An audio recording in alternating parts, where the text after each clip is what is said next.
ส่วนนี้มันจะมีอยู่หนึ่งเมนูตีรีเควสกันเข้ามาตีขอกันเข้ามายังล้นหลามเลยเมนูนี่นะก็บอกเข้าใจเหมือนกันเนาะจ้องอื่นจ้องแยกกับเข้าเปิ่นก็แยกกันไปขนาดนักเลยนะแล้วก็มาข้ามมาเขยคือกับผมเนี่ยคือพอไปคุณได้สิ้นนั่นเดียวนี่วันนี้ผมจะป้ามาไปให้ครับเนาะนี่มันก็คือเมนูนี่ครับเนาะนี่แกงเกิมแกงก้ามแกงกระด้างครับเนาะแต่บางทีบางครั้งก็จะห้องหมูเย็นหมูหนาวกันแล้วแต่บางพื้นที่ได้เลยจะห้องจืดจะได้ก็ได้มาก่อนอื่นเลยนะบ่ต้องยากๆครับเนาะมาตำพริกตำเคียงให้ครับก่อนอันพริกอันเคียงมันนี่แต่ก็บ่มีนะครับเนาะก็จะมีพริกแห้งข่าจะไคร้หอมเตี๊ยมหอมแดงขมิ้นแล้วก็กะปิสักกึ่งจ้อนสักจ้อนก็ได้หรือคนใดจะบ่ใส่เลยก็ได้ถ้าบ่ชอบกินกะปินะแต่ก็ใส่สักน้อยนะก็ได้เนาะมันจะได้กินอายของอาหารของทางภาคเหนือของเฮาอีนะแล้วก็อันพริกอันเคียงที่เฮาตำนี่นะบ่ถ้าตำเรียกตำแหลวล่ำเหลียครับเนาะเอาหม่องหยาบๆก็ได้หลังจากนั้นเฮาจะไปตั้งกระทะก็ว่าตั้งหม้อคางก็ได้ละเยาะน้ำมันให้น้อยแล้วก็เอาหยังเอาพริกที่เฮาตำละไว้ตะกี้น่ะนี่ลงมาคั่วมาเจ้าให้มันซาบแตงนังให้น้อยกันว่าพริกว่าหยังนี่น่ะมันซาบหอมแตงนังงานๆแล้วมันก็กำนี้ก็จะเตรียมน้ำล้างคกน้ำบ่ได้น้ำสะอาดใส่ลงไปแล้วก็กำนั้นก็ใบบะกิ้วกับหากผักป้อมตัวไอ้ก้นลงไปหลังจากนั้นเฮาจะเอาหูหมูตีนหมูก็หัวหมูก็ได้ก็ว่าจะเป็นพวกหนังหมูขาหมูนั่นก็ได้เหมือนกันเฮาก็จะเอาลงต้มแล้วหั่นบ่ถ้าไปสนใจมันเนาะมาสนใจจังเพ่ก่อนระวังที่รอตีนหมูหัวหมูที่เฮาต้มน่ะก็มีมาซอยผักซอยไม้ท่ามันผักไม้ที่ใส่นั่นแต่ก็จะมีแค่2อย่างแต่อันนั้นก็จะใส่ผักป้อมต้นหอมเหี่ยกะตะอันน่ะกำนั้นกันว่าเฮาซอยผักซอยไม้เสร็จเรียบร้อยกำนี้ก็ไปใจไปพกพอจิ้นที่เฮาต้มละไว้น่ะก็ถ้าว่ามันเริ่มนุ่มเริ่มนิ่มเริ่มเปื่อยได้ตีแล้วมันก็กำนี้ก็ตักออกมาแล้วก็อันตีนหมูนี่น่ะตะกี้ผมไปลักเลาะเอาดูมันออกเรียบร้อยแล้วเนาะกำนี้เฮาจะมาซอยครับเนาะเฮาก็จะซอยตีนหมกพอให้พอดีถ้าเอาตีนใหญ่ตีนหลวงล่ำเหลียครับเนาะบ่เจ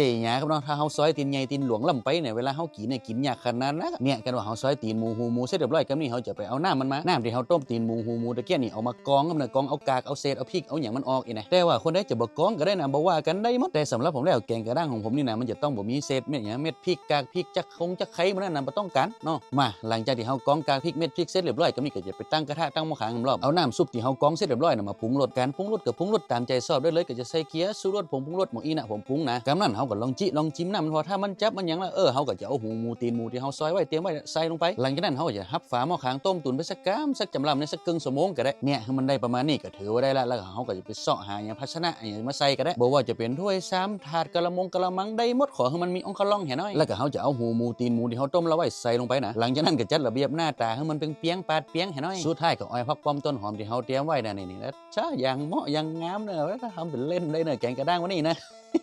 กำนั้นเฮาก็จะซ่อหาถุงมาซุปเอาพลาสติกมาแลบละไว้อันนี้ผมเอาละไว้ประมาณ1คืนกำลัง1คืนเต็มๆแล้วอันนี้สาบานได้เลยบ่ได้เอายัดตู้เย็นแน่นอนค่ะช่วงนี้ซ้ำอากาศเย็นๆหนาวๆซ้ำให้เนาะบ่ต้องถามหาตู้เย็นเอาวางละไว้สักกำเนี่ยมันถึงจะลูกแข็งเลยนะ